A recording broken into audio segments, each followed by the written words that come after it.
उद्या रक्षाबंधन. दरवर्षी रक्षाबंधनच्या निमित्तानं जुन्नरचे आमदार अतुल बेनके यांच्या निवासस्थानी महिला भगिनी मोठ्या संख्येने उपस्थित होतात आणि रक्षाबंधनाचा एक आगळावेगळा कार्यक्रम संपन्न केला जातो.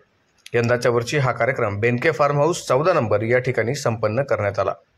यावेळी हजारोंच्या संख्येने महिला भगिनींनी आमदार अतुल बेनके यांना राखी बांधण्यासाठी या ठिकाणी गर्दी केलेली पाहायला मिळाली.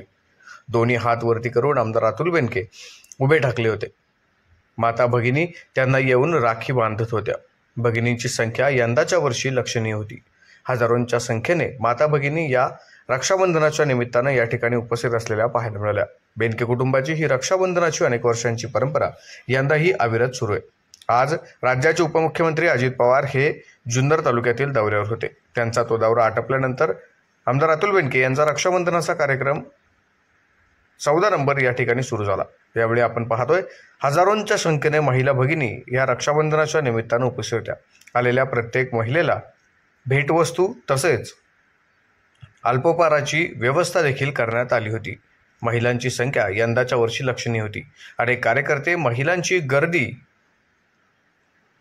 मेंटेन करण्यातच व्यस्त असलेले यावेळी पाहायला मिळाले. दरवर्षीपेक्षा यंदाच्या वर्षी ही गर्दी मोठ्या संख्येनं पाहायला मिळाली. पहा.com 14 नंबर.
माता भगिनींना विनंती करतो 10 मिनिटं